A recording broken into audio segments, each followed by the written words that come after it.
few weeks back, right after the launch of Modern Warfare 2, we discussed our annual gold guide, and today we're going to be taking that next step and bringing you a comprehensive guide for platinum camo. While a lot of it is still rather straightforward, as gold was, I think we can offer up some genuinely good tips and helpful pointers to help you out on your way to polyatomic and eventually Orion camo. We'll be back on the grind here for camos, so hopefully we can have that full Orion guide here shortly, but for now, I wanted to bring you guys that platinum guide in the meantime. As we go along, drop your thoughts below. What do you think of these tips? Is there anything that you've got that you could add to this list? Feel free to if you do. If you enjoy the video though, you find it at all insightful, do me a favor and drop a like on it. And if you're new to the channel, make sure you subscribe to stay updated with all things Modern Warfare 2, Warzone 2, and anything COD related. We're on that road to 600,000 subscribers, so if you're part of that 70% of viewers who are not subscribed and you'd like to join the community, I'd love to have you. And finally, this video is brought to you in part by my friends at Apex Gaming PCs, but more on them in a bit. For now, let's dive into my comprehensive guide to unlocking platinum camo in Modern Warfare 2. So as a preliminary note, today we're not focusing much on gold. We're not really going to be touching on or backtracking anywhere in between that, so we've put up a video detailing what you'll need for that. And honestly, the challenges are relatively straightforward. 3 kill streak 10 times for most weapons. It's more just tedious rather than hard. So we put out tips and such on that gold camo earlier in Modern Warfare 2's life cycle, but today we're just focusing on platinum. Firstly, let's talk about a game plan here with this. There are 3 big components here to this. Number 1, sort of just setting yourself up for what you need to get platinum to begin with. Polyatomic, the next step above platinum camo, the one right before Orion that actually will, once you complete those challenges, give you Orion camo. That only requires you to have 51 platinum weapons. So unlike prior years where that applied to weapon categories like gold and platinum rifles, SMGs and all, you can get 51 weapons platinum to move on to the next step that you can pick and choose directly. By the end of season 1 here, or rather even mid-season upcoming in just over 2 weeks, we'll have 4 weapons that can replace others in that launch armory. So theoretically, you could do 2 melees and 2 launchers, whatever the case, but you're going to be chipping away from that as a total. And so therefore, if you're somebody that's going at a slower pace, you might not even have to do some of the most tedious ones here out of this. So bear that in mind. If you know that the pacing is going to be a little bit slower than the people that are hardcore grinding it out, you might not need to do some of those ones. So pick 51 weapons that you want to get platinum and then go for those. Now beyond that, what I'd suggest for a sort of mental insanity thing here is go category by category gold and then platinum. I've done both where I've just grind out bulk gold and then I do a ton of long shot challenges, but then I've also done categories where I'll get the category gold and then do platinum for that before moving on to another category of weapons. And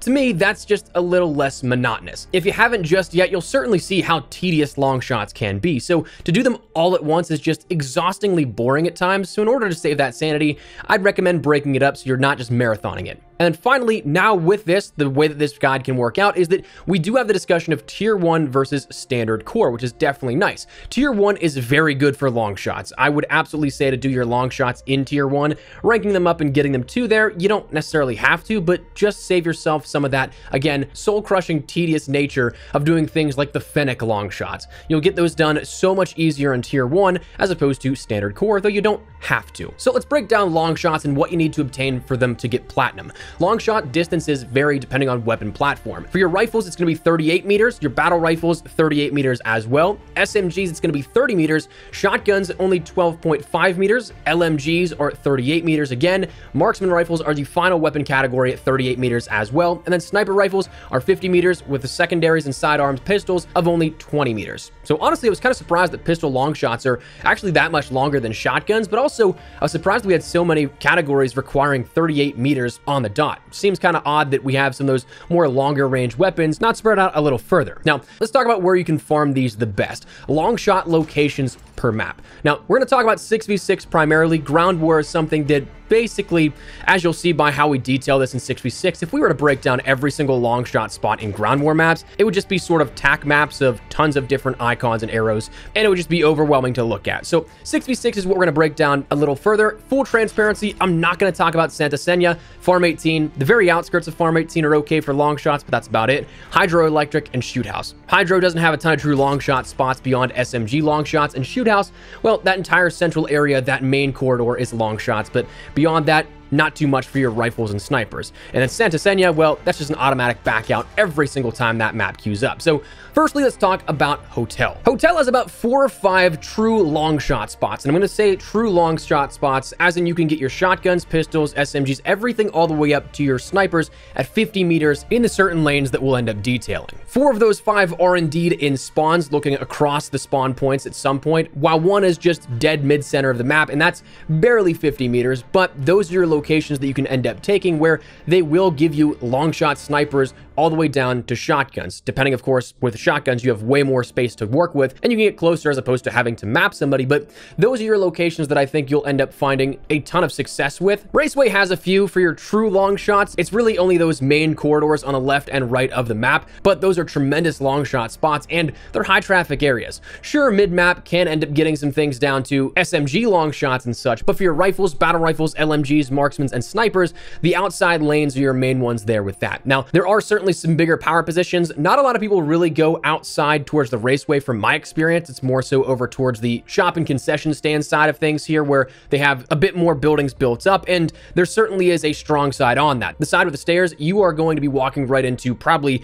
an entire team that's just ADS to looking at that area. So just know that there's a stronger side to this as opposed to maybe not so much. LSEO ends up having a bunch of different long shot spots. Your spawns are great, but also those side lanes are incredibly good as well. The ones with the sort of open courtyard with a soccer field, that is a great one because back and forth either way, you can end up getting long shots for your snipers and everything down to shotguns. Usually there's relatively enough cover as well to make sure you get out of there alive and can string together 2, 3, 4, sometimes maybe even 5 before you end up getting any return fire coming back at you. But LSEO was one of my preferreds, I think, whenever we went for long shots. Another one was Embassy. Embassy, whenever you think about it, you might think more so about the interior of those buildings, and realistically the upstairs office space, that window overlooking the tennis courts, is actually a really great spot as well, but those outside lanes are actually incredibly good for long shots. I'm talking pushing sometimes 80 meters and up here depending on where you're looking. But when you take a look at those, you're going to have, of course, a lot of contention. The outside of this map is absolutely a long shot haven. A lot of people know about these ones, so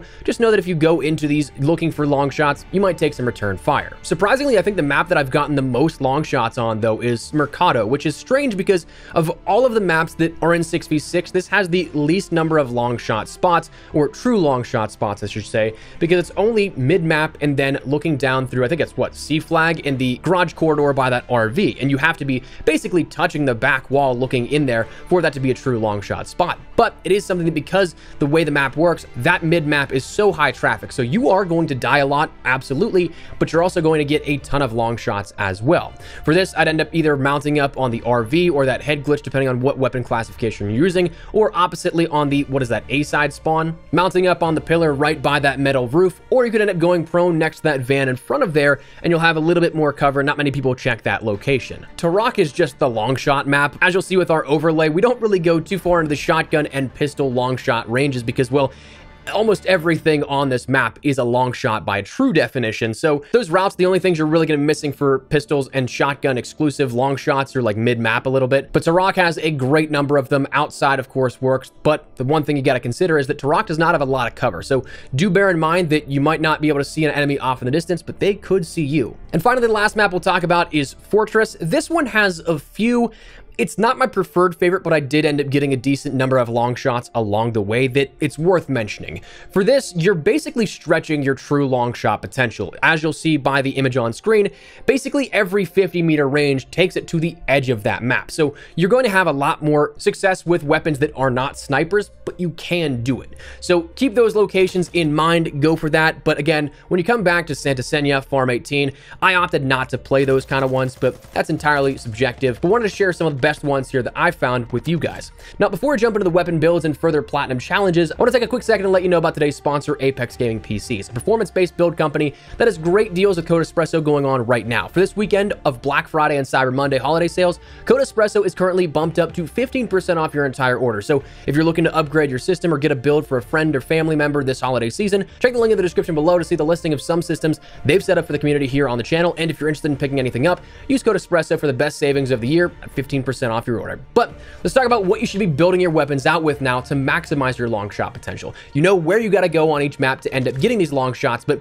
how should you best kit your weapon out?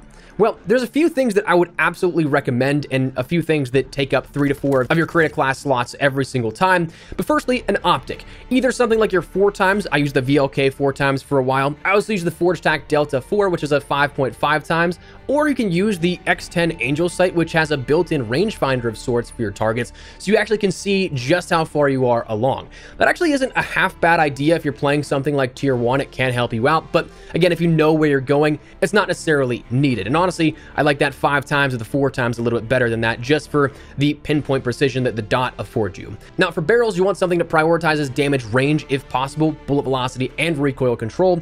Damage range is usually that one you want to extend the furthest sometimes, especially with things like your SMGs. Your muzzles, I'd put a suppressor on this. That helps with recoil, just combating that sort of natural weight of the weapon, adding a little bit more so it doesn't kick up as much.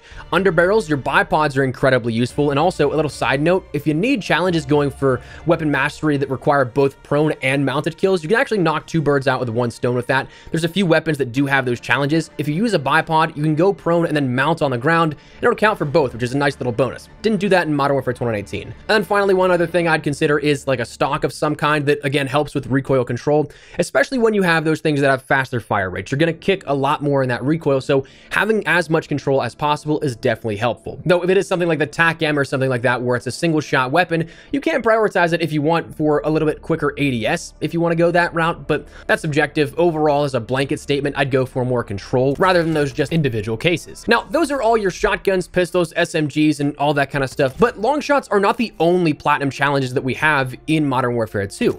Launchers and melees are notably different. For launchers, you have to end up getting a certain number of streaks, equipment, or vehicle destroys. The total depends on the launcher you're ending up using. RPG is lower than the rest, and that's, I think, off the top of my head, like 10, while the others are 15. So for your streaks, if you're going for streaks, taking those down, the Joker and the Pila or lock-on, those probably shouldn't be too hard. The only difficulties that I would say probably come up with the Joker, since that rocket has to go up and then come back down, so it's a few second delay.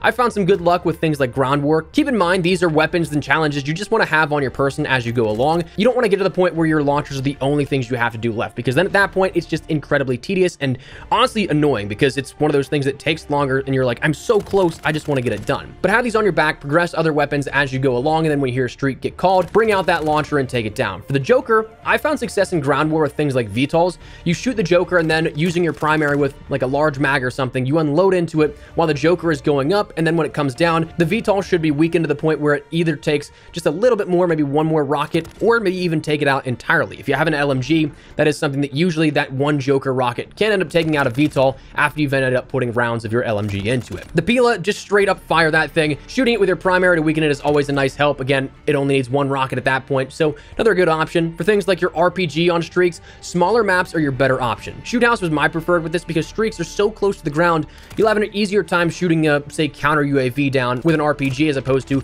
if you attempt it in a ground war match. Equipment are things like your proximity mines and claymores. I'd suggest running spotter for these kind of things. Field upgrades apparently do not count towards this, so just bear that in mind that you're limited in what you have on offer and the availability to take out to count towards this. Spotter, again, is a nice help with that. And then vehicles, if you want to focus on these, go for ground war lobbies. There's just plenty of vehicles you can take out. For melees, that's something that tasks you with 2 kills within 10 seconds of each other 10 times. Now for the knife, that's not too terrible. Small maps are your friends there, and honestly, 10 seconds is more than you'd expect. Farm 18 and Shoot House are probably my preferred here for this. Farm 18's interior is just Choke Point City. It allows for the lunge of melees to be able to one-hit with that combat knife and the riot shield. It's going to be a little bit tedious, a little bit rage-inducing, but it will be manageable if you end up playing it right. So that said, that's your platinum challenges in a nutshell, where you should go for these long shots and how you can take some of those other challenges. So wanted to give you guys some heads up here. I've been grinding out platinum and now working towards polyatomic, so wanted to share my thoughts, my feedback, and tips that can hopefully help you out and make it a little easier for you. So that said, that's what we're going to call it. I'd love to hear your thoughts and feedback down there in the comment section down below. What do you guys think of this here? Do you like the tips that we gave here? Is there anything that you would add to this? Whatever the case, drop your thoughts below. But if you enjoyed the video, you found it at all insightful, do me a favor and drop a like on it. And if you're new to the channel, make sure you subscribe so you don't miss a single thing regarding all things Modern Warfare 2, Warzone 2, and anything COD related. We'll keep you up to date with everything you need to know, and of course, hopefully have that Orion camo guide here up on the channel soon. But for now, thanks so much for watching. My name is Espresso. I'll see you guys later. Take care and peace.